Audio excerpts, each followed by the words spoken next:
Hello,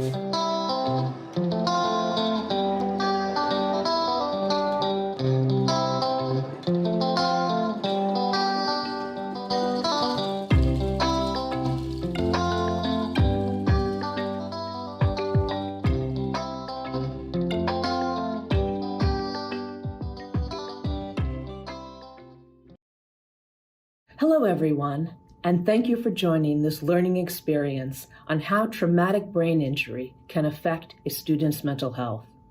I'm Sarah Dinklage, the Executive Director of Rhode Island Student Assistance Services.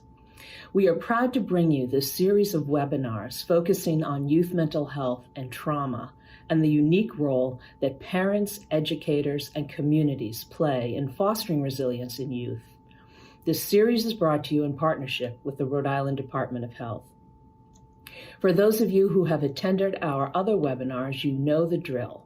For those of you joining for the first time, located below this video, you will see a description box with links to our website and Facebook page, where we will let you know when more content like this will be released. In addition, don't forget to complete the post survey so we can get your input on topics for future webinars.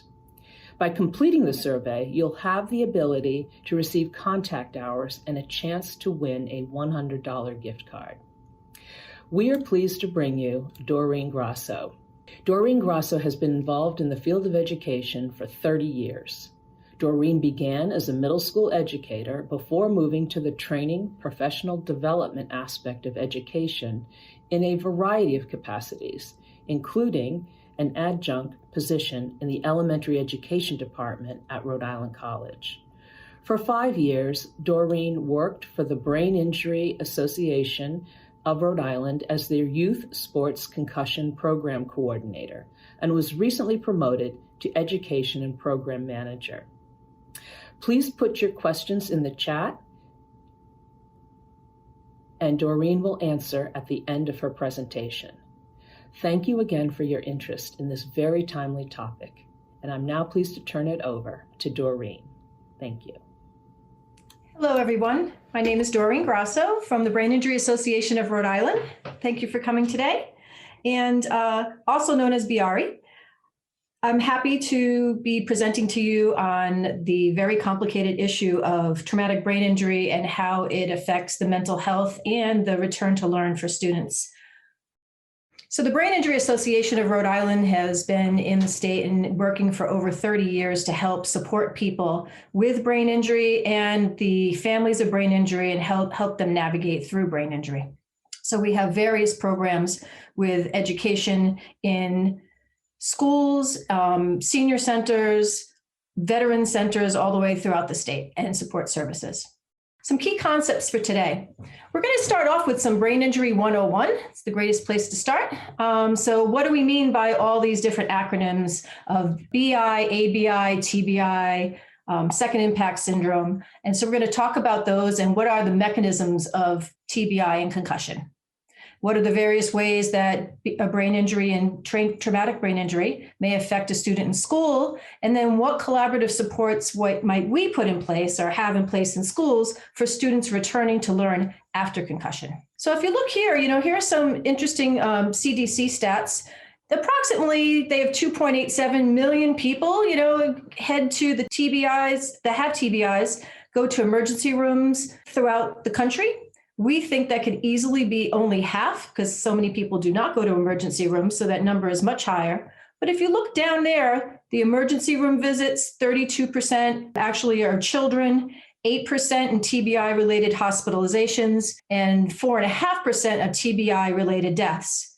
So again, this is just what gets recorded through the emergency rooms. It doesn't include what happens when they go to students go to pediatricians or other care centers that don't report back to the Department of Health. And only approximately 4% of children who are hospitalized for TBI receive inpatient rehabilitation. And again, it goes through and talks a little bit about TBI contributes to 30% of all injury deaths in the United States among 0 through 17 years old. Half of them now are caused by falls. That's actually up from previous statistics. TBI motor vehicle crashes are the leading cause of death in 15 through 24, 25 through 34, and then, of course, over 75 years old. 30 to 60% of children with TBI have persistent symptoms. Of an annual average of 21,201 children, 14 and younger, visited the hospital playground TBI accidents. 14% of children had TBI needed educational supports for over 12 months, and 61% of children with moderate to severe TBI experience a disability. So we're not going to be going over moderate and severe TBI today, but we're going to be talking about concussions, which is considered a mild TBI. The statistic at the bottom I thought was quite surprising. There are 278 certified brain injury specialists in the country, and they primarily serve adults. So this is a huge need that we have in the country. It's very hard to get neurologists for children and adults, even here in Rhode Island, because we have a resource center in East Providence and we get those calls all day. So we try to navigate that, but it's something that we know of. So we're trying to make sure that we spread education and awareness throughout all the support services that students might encounter. Some of the factors they may influence some of the outcomes: age of injury, severity of injury, individual characteristics of that specific TBI, family environment, and access to healthcare. Rhode Island itself recorded a TBI average about 12,000 traumatic brain injuries a year, and this is recorded through emergency departments only, which actually translates to 33 a day, almost 1.5 per hour, compared to the United States, which is at 2.5 to 3 million a year, a little less than 7,000 a day, 285 per hour, and 4.8 per minute. An interesting study was done through the Rhode Island Department of Health. They did a survey of Rhode Island school nurses with approximately a 50% response rate. And in the school year of 2018 to 2019, there were 769 documented concussions. So that's a lot of concussions when you consider, the students in our state. What about the other half of Rhode Island schools?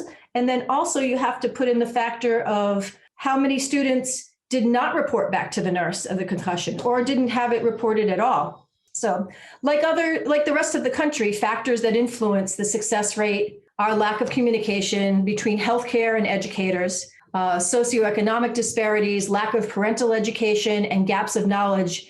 We need more professional development in the area. So first, let's start with brain injury 101. There are two types of brain injury. When we talk, there's acquired brain injury, an ABI, and traumatic brain injury for TBI. An acquired brain injury covers all the injuries to the brain that occur after birth. They're not hereditary. And so it includes non-traumatic and traumatic brain injury. Regardless of the cause of brain injury, the consequences of the injury may be similar and interventions may be the same. A traumatic brain injury, or a TBI, is a particular type of acquired brain injury, and it's a result of an external blow to the head and can result in either an open head injury or a closed head injury. So this is the cover of one of our challenge magazines from the Brain Injury Association of America. This talks about non-traumatic brain injury.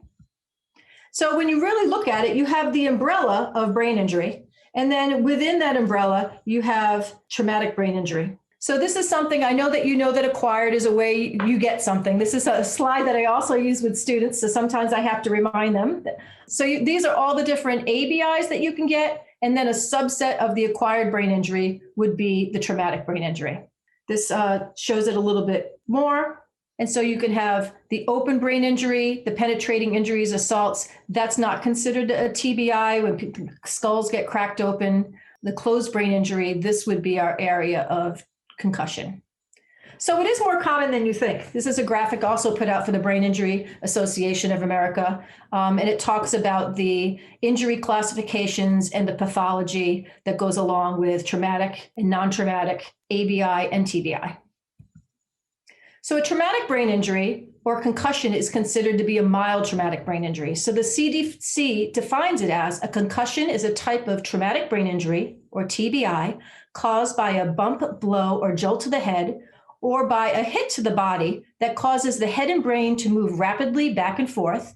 This sudden movement can cause the brain to bounce around or twist in the skull, creating chemical changes in the brain and sometimes stretching and damaging brain cells. also known as shearing. So there's recommendations that happen, for pediatric guidelines. They are also in your resource page at the end. You do not routinely continue to image pediatric patients over for TBI. Oftentimes, it's not found in CAT scans or MRIs. Use validated age-appropriate symptom scales to diagnose. Assess for evidence-based risk factors for prolonged recovery. Provide patients with instructions or return to activity customized to their symptoms. And counsel patients to return gradually to non-sports activities no more than 2 to 3 days after rest. So this is a Glasgow scale. This is what the scale that they use, and they do a little evaluation. They add up the score points. And if you look down at the bottom here, a minor brain injury is actually, this is one where the more points that you score, the less severe your brain injury is. But I just thought it was interesting for people to see how they diagnose. So there's a care of children with concussion, mild traumatic brain injury. There is a pediatric guidelines. These guidelines right here are also down at the resource page. There's a link to that, and it says that there's the long-term effects. There are 19 different sections of this. It's very long, but it's very thorough. So what happens? What are the mechanisms of concussion? So the head either goes back and forth. This bottom one here looks almost like a whiplash effect, where the brain is gelatinous and it's inside the skull. So it's moving back and forth so it can compress up to different sides of the skull. This one, if it's a coup injury, if you get hit on one side and the brain injury is on that side, a counter coup would be if you get hit on one side and your brain bounces to the opposite side and you get the brain injury on the opposite side. I myself was in a bike accident several years ago, and I had a contra coup because I fell down on one side and my brain injury was on the opposite side of my skull and my occipital lobe. So I thought this was very interesting when I first saw it years ago and I started to work for the Brain Injury Association. The interior of the skull has many bony ridges and protuberances. So it's almost, I liken it to almost like egg crates. So when your brain is shaking around, it can not only get a brain injury from around the outsides, but it can also bump up against those bony protrusions. So these are neurons. I thought they were a cute way of explaining it. So you get the neurons, and if they get axonal shearing, they break, they twist, they leak. There's calcium and potassium, and things from inside the axon go out when it tears or shears, and then chemicals from the outside get in. So damage to the nerve or neurons, that lead to a breakdown of overall communication to the neurons in the brain. So then this happens, you get a concussion, and then your body starts to react. What happens? There's a release of that potassium and calcium that I mentioned. And then the blood flow starts to slow down because it says, okay, danger, danger, slow down the blood flow, but then your metabolism speeds up at the same time. So due to this inefficiency and this change in chemicals in the brain, it's almost like you're running on empty, like a car with a small engine. So you can go back. You just have to make sure you just can't do things as fast as you could in the past. So because you have this very low energy level. So it's not necessarily a hardware problem. It's more like a software problem, which means it's a functional problem. So the analogies I use with students, because it tends to really work when they're trying to figure out what's happening with them. It's a whole thing of supply and demand. It's like being an iPhone 8 instead of an iPhone 12. You run more slowly, you need more updates, or you need more energy boosting rests, or a car with a small gas tank that you can go for a little while and then you need to take breaks to refuel. So common signs and symptoms, you might observe a student being dazed, confused, forgetful, clumsy, mood and personality changes. They might not be able to recall things right away. They may report headaches, nausea, blurry vision, light sensitivity, feeling sluggish. And to tell you the truth, the one thing I hear most often is, I just don't feel right. And that's really, maybe they can't put their finger on it because they're the ones that have a concussion. But it's something to really think about when they know internally that something's really off. Now, these aren't complete lists. They can get quite lengthy, but you can find them on the CDC handouts that I gave you or the CDC Heads Up website. Danger signs to look for, where you would have to call an ambulance or get someone to the hospital right away, would be one pupil being larger than the other, an inability to wake up, the headaches get worse, weakness or numbness or decreased coordination, repeated vomiting, slurred speech, seizures, inability to recognize something very similar, familiar, increased confusion, unusual behavior, a loss of consciousness. So, but one of the things that is a myth is they say you only get a concussion if you lose consciousness, and that is incorrect. About 85% of the people who do sustain a concussion do not lose consciousness. So that's something to look out for. Just because they didn't pass out for any length of time doesn't mean that their brain isn't injured. And another thing is they used to say years ago that don't let anyone go to sleep after a concussion. And that's incorrect. Unless a doctor thinks that there are some brain bleeds and you get something specifically from the physician that says, watch this person as far as falling asleep. Sleep is usually what people do need to get the rest that they need so they can start healing their brain. So like I said before, it's not a structural problem, it's a functional problem. So neurological insults or injuries come into 4 functional categories: physical, cognitive, emotional, and sleep. So we're going to look into these in more depth. First, let's look where the population is with which we work, teens. So here they say that the 14 to 24-year-olds in that time period, that's the 10 most dangerous years of their life. If you look here, you can kind of see the death rate and the TBI rates kind of peak in this area here. And then obviously the second highest, again, the other high ones are over 75, and that's usually slip and falls and accidents. So what's up with teens? We know that children, especially adolescents, have different behavior from adults. What's happening inside their brains during this time? So here's the brain development. Here are the neurons. This is at birth. At 6 years old, those 6 to 7-year-olds have all these neural networks going on. And here are 14-year-olds, a little less neural networks, because what happens is once the brain starts maturing into adolescence, there are some connections that are no longer needed, so they get culled back and strengthen the ones that are needed. The brain is made up of white and gray matter. Now, the gray matter is where all the thinking happens. This is like your processing center, where the white matter contains the long axons that are like a superhighway, and they transport information to other parts of your brain and amongst each other. But gray matter develops very quickly during childhood. Now, this is the one that does all the thinking and processing center there. So it's really, really important. You have all those neurons sparking, but gray matter volume peaks at age 11 for girls and about age 13 for boys. And then their gray matter begins to decline. Some areas of the brain start maturing faster than others, and the area associated with reward, motivation, and impulsivity matures early. The prefrontal cortex, which thinks about things logically and weighs the pros and cons and restrains behavior, matures later. This means that teens are more prone to risky and impulsive behaviors and are less likely to consider the consequences, which I'm sure anyone who works with a teen knows. It's not news to them. So risk-taking, what are they thinking? So teenagers are faced with potential rewards. They respond very differently. So they really want the reward, but they're not thinking about the risks. So it's not that teens are stupid, or they don't have control over their brains. Studies have shown that they know that they're engaging in risky behavior. However, they're likely to think that the benefits far outweigh any potential harm.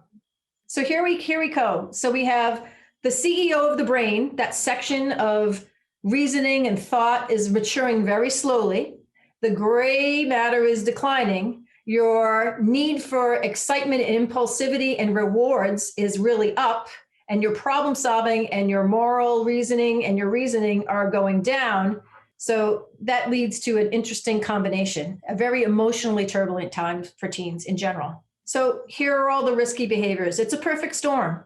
So they're, when they think that the future's next week and they're not thinking about long-term consequences, this is the developmentally where adolescents are. I thought this was an interesting graphic. What happens when you flip your lid? Your prefrontal cortex is engaged, calm, rational thought, ability to make good decisions, where the lid is flipped and the amygdala is engaged. and big emotions arise: anger, fear, depression. It's your fight or flight. So it's no surprise that these teens get their fair share of concussions. It's very logical. So how are they getting concussions? So according to the Journal of Pediatrics, although 70% of concussions were related to sports and recreational activities, only about 40%, and sometimes a little bit less than 40%, are actually contact sports. The other ones are recreational related or non-contact sports. And that also leaves another 30% that are due to non-sports or recreational activities like falls, motor vehicle crashes, assaults. And then you see that 30% starting to tick up in the late teens once the teens get their licenses and start driving around. I'd be remiss if I didn't talk about the return to play law, because originally contact sports got all of the attention. It was in movies, it was in the NFL. We hear about CTE all the time. And so now there are return to play laws that have been in every state starting about 10 years ago out in the West Coast. And so that says that an athlete cannot return to play once it's suspected of concussion unless they're asymptomatic, or if they do any kind of exertion, it doesn't exacerbate their symptoms. And they have intact neurocognitive functioning. So what they're really trying to do is avoid second impact syndrome. And what you want is, if you have a concussed brain, and they talk about it when they go out for the concussion protocol in football games. If you have a concussed brain, you don't want to interrupt anymore or damage it anymore by having them go back into the game too soon, because if they get a second concussion while the brain is still trying to heal, their outcomes can be much worse and much longer lasting. That's the second impact syndrome right there. It could be pretty catastrophic. There are a lot of cases where students have received permanent brain damage because they've gone back in, but there are less and less now because of the laws that have been put in place. The CDC reported out of 800 athletes that they surveyed, 69% of them reported playing with concussion symptoms, and 40% of them said that their coach was aware. So there's a big gap between 40 and 69%. So what we're really trying to do is, not only are we trying to educate the people around students, we're really trying to change that culture of communication within teams and students to say and speak up to say if their teammate is not feeling well, not trying to hide it so they can play the next game. And now what happens when this student or any student that gets a concussion comes back into the classroom? So there's finally a big push in the US for return to learn policies, in addition to the return to play policies that have been in place, which several states have already formally adopted. So schools have a common language and a protocol in place to employ best practices for students post-concussion. And I'm happy to say, I'll talk about it later, that Rhode Island is one of those states. So whether it's an ABI or TBI, although we're going to be focusing on TBI, the symptoms can be very similar and now fall into 4 categories instead of 3. They added sleep not too long ago. So here's the brain. So depending on where a brain is injured can depend on this, the symptoms that happen. Also, it's not just the area that was injured. So say if you have like your frontal lobe is injured, that also communicates to other areas of the brain. If those connections are not firing correctly or the message isn't getting through, it can also affect other areas of the brain from which the original area is communicating. So symptoms can appear in any forms, any possible combination. And that makes it so challenging for not only the student, but the people who are trying to support that student. And symptoms can be difficult to see because it's an invisible injury. It's happening all internally. So there needs to be a lot of communication and really assessing the student on an ongoing basis to see what challenges that they're having and if it changes over time. Ocular vision, headaches, neurofatigue, emotional issues, memory and attention, organization, balance, vestibular issues. So we always have the quote that says, when you've seen one brain injury, it's just that you've seen only one brain injury. So it can be very unique, like a fingerprint or a snowflake, and it's very difficult to really pin down without working with that individual student to see what their signs and symptoms are. So the good news is the majority of students are fine within 2 to 4 weeks. And sometimes that number is even higher. Then there's some students that require some accommodations, formal or informal or short term, and that's even less. And then a very small percentage that might have post-concussion syndrome, which is that persistence past a normal time or what the doctor thinks should be the resolution of symptoms, need a little extra help, and that can go beyond, and that varies as well. Physical symptoms can include headache, nausea, fatigue, blurred vision, a lot of sensitivity to light. Some cognitive symptoms: difficulty remembering, concentrating on tasks. Multitasking shows up very, very often. Feeling slowed down, hazy, foggy, slower processing speeds, forgetting directions, challenges with decision making, or even language and speech issues. So this is interesting here. When you look at it academically, the majority of students will fall into this. It's a short length of time and low amount of symptoms. So nothing is really required other than a few accommodations, and usually within the 4-week period, things resolve and the student resumes to normal capacity. If it needs its longer length of time, but still low symptoms, there may be a chance to write in a 504 plan or just specific recommendations that maybe come in from a physician or a physician liaison. Shorter and high, this also may need a 504 plan. It depends on the student's symptoms and each individual case. And then here, if it goes a higher amount of symptoms for a longer length of time, that's most likely where you'll have a 504 plan. How does a concussion affect sleep? Some kids are drowsy all the time. There's sleep disruption less than usual, where they can't sleep through the night, or just the opposite. Sometimes they sleep more than usual or have trouble falling asleep or maintaining sleep. So it's very similar to what regular teenagers have as far as like sleep deprivation, but this is with the concussion. You really just have to keep an eye on it and monitor that as it goes along. Social emotional behavioral symptoms of TBI may include irritability, sadness, anxiety, depression, more emotional than usual, nervous, mood, personality changes, stresses to return to normal, or impaired self-awareness.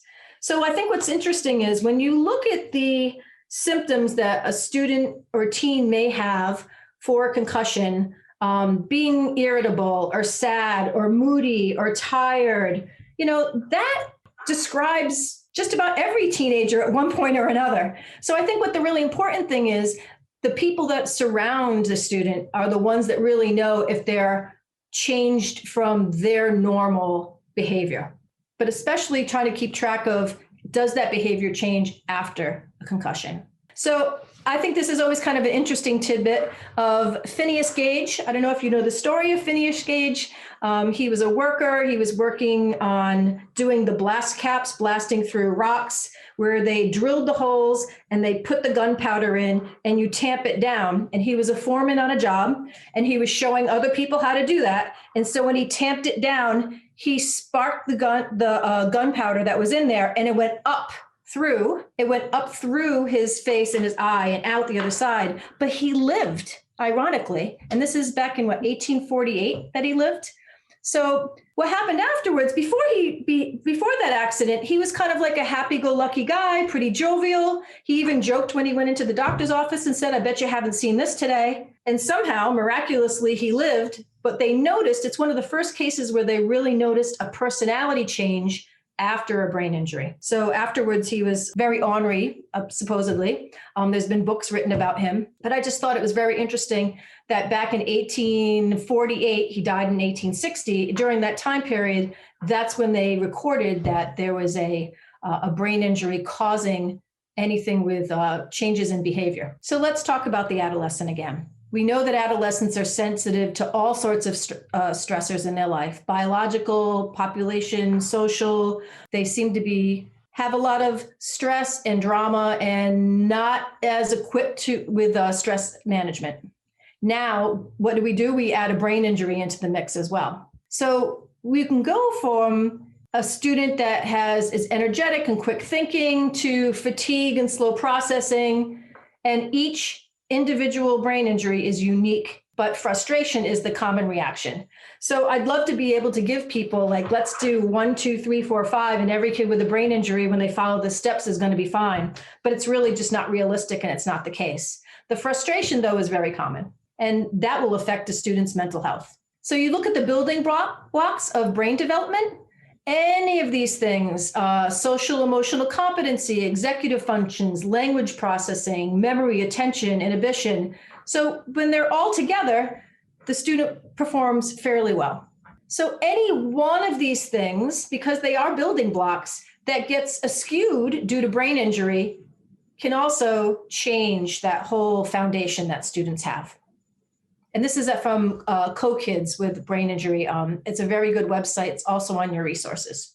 So here are some quotes that I've heard before from students or from things that I've read online with students that are talking about their brain injury. I can't keep up. It just won't sink in. They're very frustrated. I'm having a hard time remembering. It's like my mind erases what I just learned. It takes me twice as long to learn half as much, which I thought was a very interesting one. I miss doing things. So they miss going out with their friends or being able to do sports or activities. I still feel fuzzy. I just want to get better and get good grades again. I just want to get back to normal. I feel like I'm never going to get better. So these are some of the signs where like, okay, I feel like I'm not going to get better, to really kind of watch the student's behavior and see how their mental health is.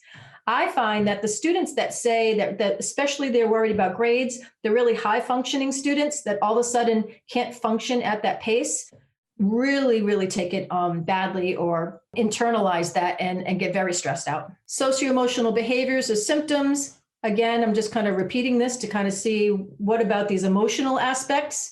And TBI, if there was a student that had any pre-existing conditions, such as a learning disability, anxiety, depression, ADHD, the concussion can exacerbate those conditions. This is something that talks about depressive episodes among adolescents in 2015. I know that depression and anxiety among students this year has been in the news with the pandemic. This is prior to the pandemic, but again, they're pretty high as far as the percentages. And then if you added a brain injury to that, I'm sure that would increase with the stresses that get involved with brain injury. So the prefrontal cortex right here, a lot of concussions, they happen all over the brain, but especially I think of football or people falling down. If you have a brain injury in the prime real estate, we call it, there are some very interesting issues that they're more likely to see clinical syndromes present themselves. So the frontal cortex oversees behavior controls, executive functioning, inhibitions, and impulsivity. And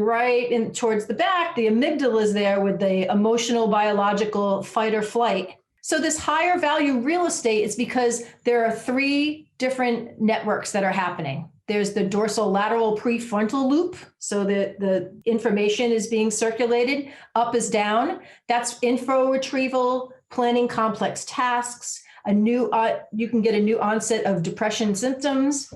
There's the orbomedial loop, which is down is up, determines time and place and strategy for eliciting behavioral responses. There's a disinhibition syndrome, where there's an increase of inappropriate behaviors, emotional liability, impulsivity, a lack of social tact can be seen.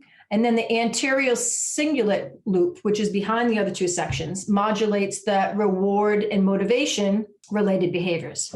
So it could be an apathy syndrome, a global loss or flattening of motivation, and emotional responsivity, which can include a decrease in goal-directed behaviors, a lack of emotion, a lack of desire, passion, and motivation. So mental health and suicide, it's very interesting. There are some statistics here just in Rhode Island in mental health. There's not a lot of studies being done on children or teens and the connection between suicide and TBI. There is generally in the general population, the entire population, although suicide among TBI patients is rare, it is twice the rate as if they did not have a TBI. So it might be 2 times, but I think it's the difference between like 1% and 0.5%. So they haven't done a lot of studies yet. There's a small one being done in Texas. I saw one that was being done in Canada, but there hasn't been a lot of peer review or meta-analysis about it yet. So I did not include it on there. But generally, it looks like in all the studies, there's 2 times the rate if you have sustained a TBI. Then there's this tracker study, Transitioning Research and Clinical Knowledge in Traumatic Brain Injury. Again, they did a study of a little over 1,100 emergency room patients in 11 trauma centers. And they too found that it was association between TBI and suicidal ideation, awareness of associations of post-TBI symptoms with suicidal ideation may facilitate interventions to prevent suicide-related outcomes in patients with TBI.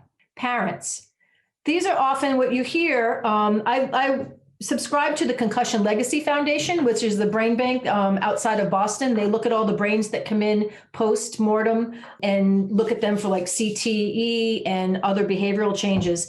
And they have a lot of stories that come through. And so I was looking through some stories. Most of them are adults, but I looked through some of the stories with teens and young adults.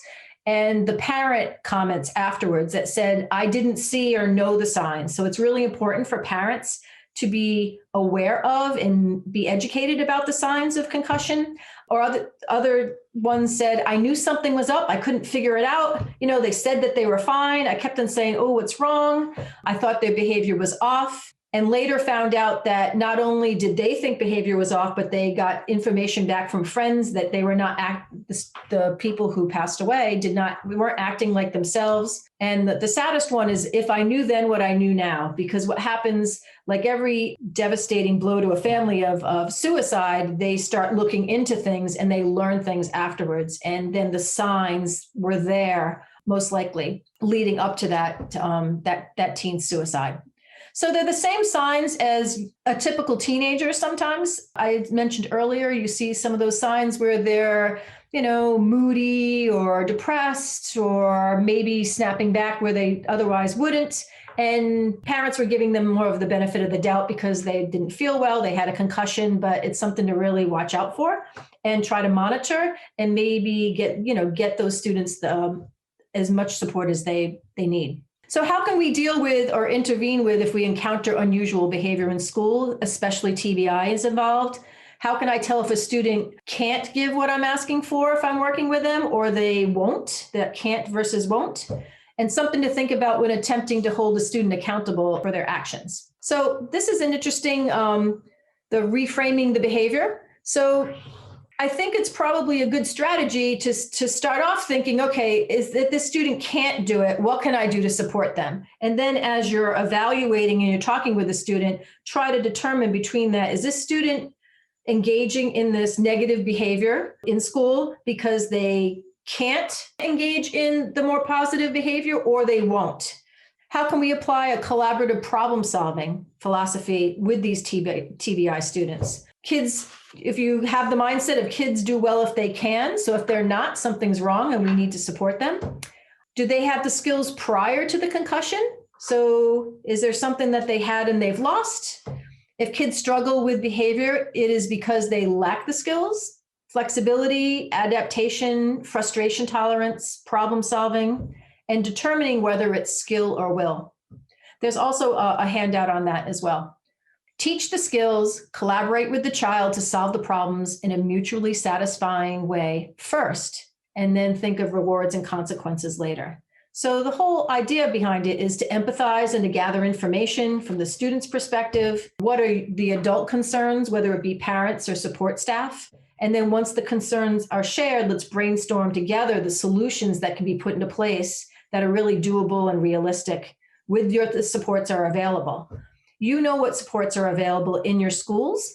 So I'm not going to teach you any new supports. So it's good that you have those, you know what supports are there. What I'm going to be giving are the tools that you can go to and reference when you do encounter a student that is returning back to school and returning to learn post-concussion that are having some behavioral issues. So ideally, each school should have a concussion management team. You shouldn't be doing this all alone, comprised of these 4 teams: the family team, the school team physical, like your nurse and your gym teacher and your athletic trainer, the school team academic and the teachers, the support staff, the counselors, and then the medical team.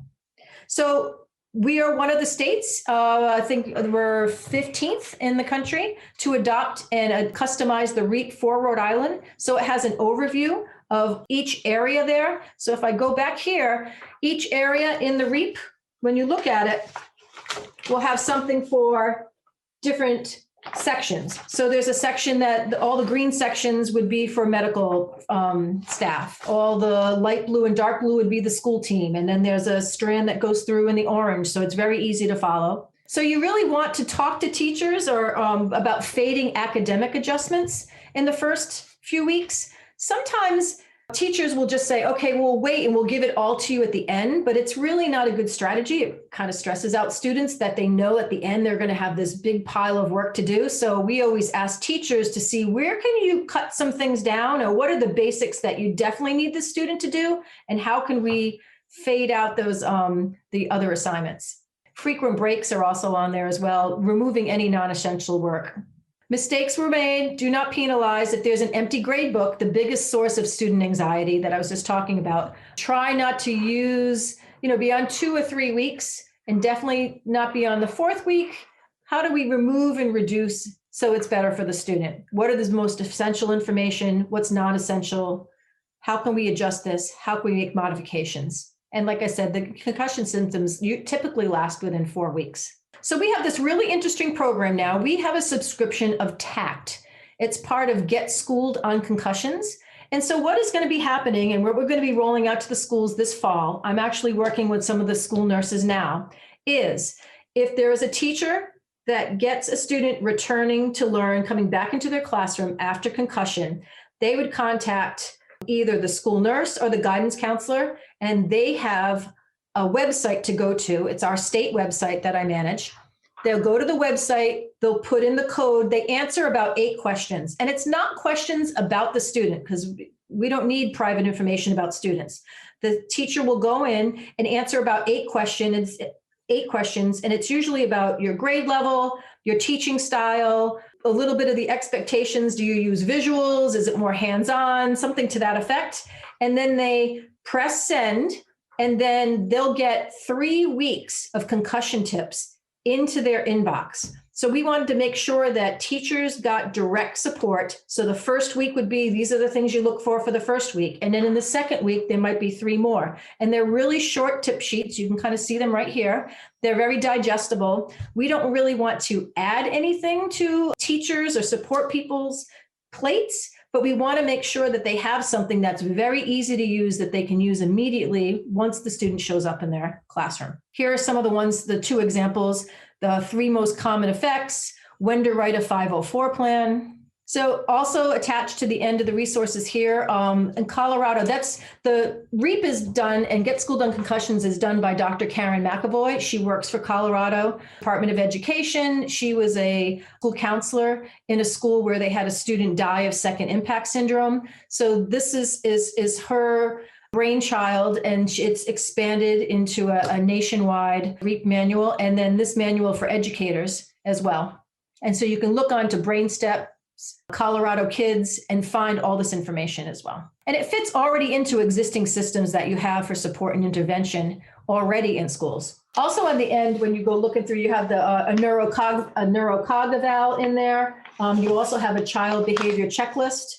And I think it's important, not necessarily that you are going to be the person who's doing the assessment or the evaluation, but it's good to really go through and look at the criteria that people would use to determine some behavioral aspects of post-concussion mental health. So that will give you something to look for and look through. Then from the checklist, you look that has all of these: anxiety, depression, what complaints, social problems, aggression, ADHD. It's a component of the ASPA, completed by parents and used to detect behavioral and emotional problems in children and adolescents. And the parents are a very important spoke to that wheel, because that would give the full encompassing support from all areas.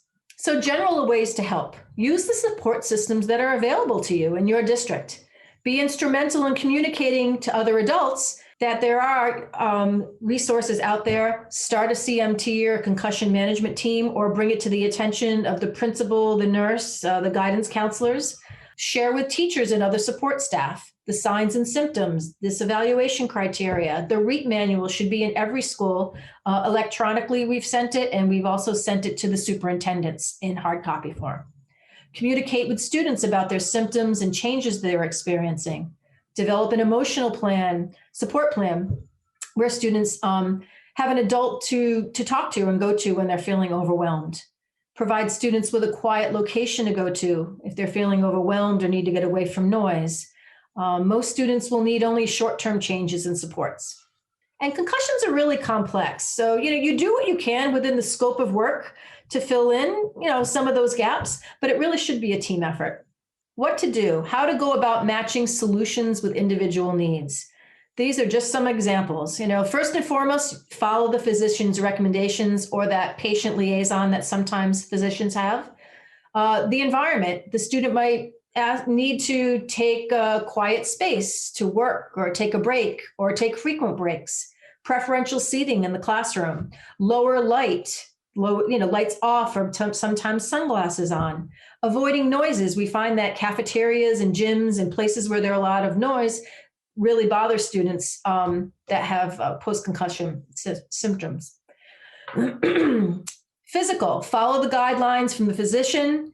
There is the return to play. There's the Berlin guidelines from 2016. They will be updated sometime this year. They were supposed to be the Paris guidelines of 2020 until the pandemic. And so that got pushed off to 2021. So there might be some changes there. You have the Get Schooled on Concussion tip sheets. You have the REAP manual as an overall guide, and you have resources guides in the resources page of this particular webinar. Enlist a trusted friend or a buddy or some kind of peer help for that student if that seems to be an appropriate move. Sometimes students need notes taken for them or classes recorded. I've recorded classes for my students at RIC and also have done things like sat down with a student and asked them verbally to do some of the tests or the exams at the end of the session, because the one particular student said, I know exactly what I'm trying to say, and I want to get it all out, and I get caught up, or they start writing it, and they get lost, and they have to stop again. So I said, listen, you know what you're talking about. Let's just put it down. I made an appointment with him afterwards, and he told me everything I needed to know answering the exam questions. So they'll make that accommodation. Reduced workload we talked about. There's low tech or no tech things that could be easily implemented. Sometimes just a screen color change, changing it from black to white lettering, or getting rid of the light, or enlarged print. That could be something really easy. Or there's a lot of technology out there that can be utilized. Voice to pen, voicing over to voice to text can be used. See if there's something technological that could actually be used with a student that would benefit them. So you have the skills.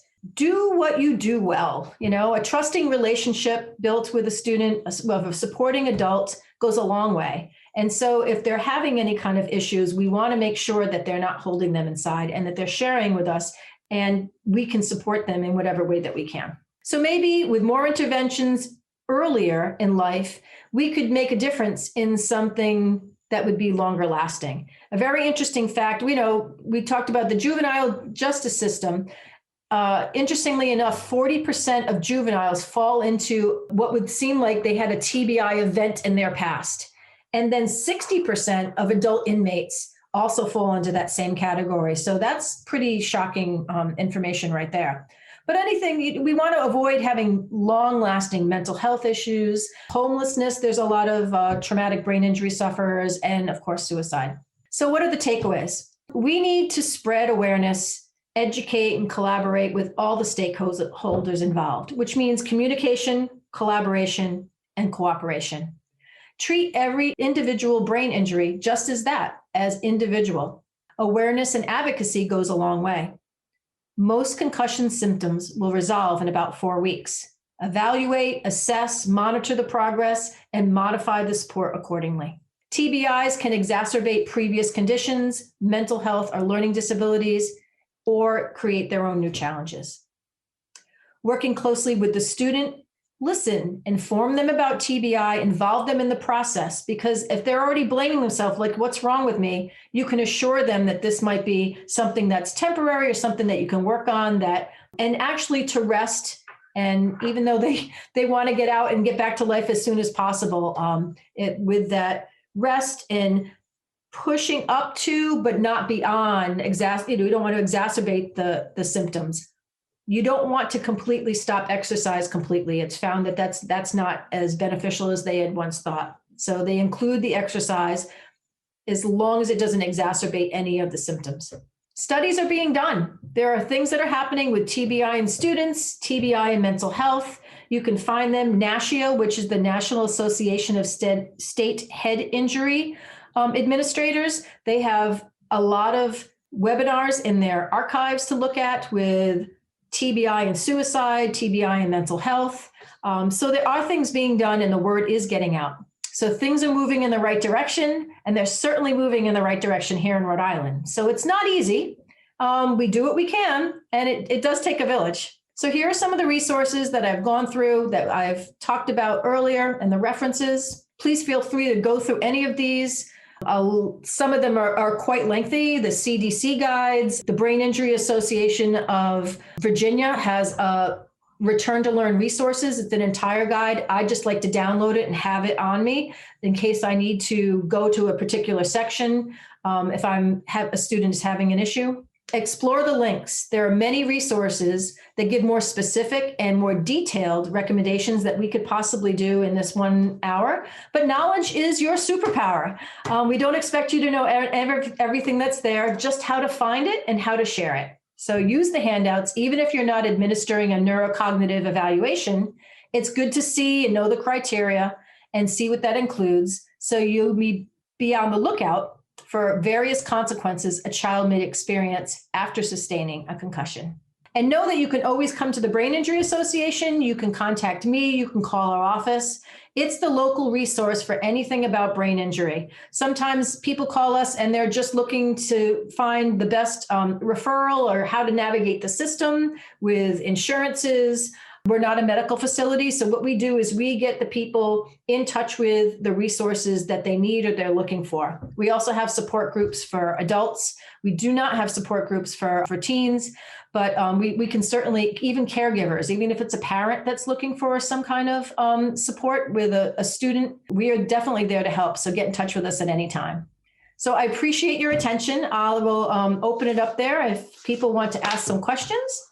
I'd be happy to answer them. Hi, Doreen. George Fenn. I just wanted to say thank you. We've kind of gone back and forth, and I know COVID kind of shut things down for us because we were going to kind of roll out the REAP program with our schools and our athletic administrators and all that. So I'd like to make sure we have a concerted effort when we get together with our schools in August to make sure we push this out as much as possible. I know you talked about the program with the school nurses too, so I want to kind of incorporate both of those to try to get everything out to the schools when we get ready. Great. Yeah, get in touch with me. I'd be happy to be part of that or give you whatever resources you need to facilitate that, or I'm available. All right, thanks. Thank you. Any other questions? I can look in the chat right there. Thank you, Dorian. This was very informative. Thanks for coming. Just pass along the information. That's all we can do, right? And the more awareness. I mean, I can't believe so many people that even say, I didn't know there was a Brain Injury Association of Rhode Island. So if we know where the resources are, you might not have a person that gets a concussion in your school, but it looks like there are plenty of concussions going on in high schools and in schools in Rhode Island. And it always surprises me. I think of how many people have to know CPR and in a school. So there are probably dozens of people in your school, including some of the students, because they take CPR, that know what to do with CPR, but how many times do they utilize it during the school year, where we have all of these concussions and people need to know what the next step is as far as supporting a student in a concussion? Because a lot of times you don't see what happens in the first 24 to 48 hours. Things develop as they go, or they think the student's fine and they go back to school. And then later down the line, they're finding that there's something happening. It could be related to a concussion that they had a few weeks earlier. Right. Mm-hmm. So thank you so much. Are there any other questions? No. Okay, wonderful. Well, thank you. Enjoy your weekend. It was my pleasure to, I'm very grateful for the opportunity.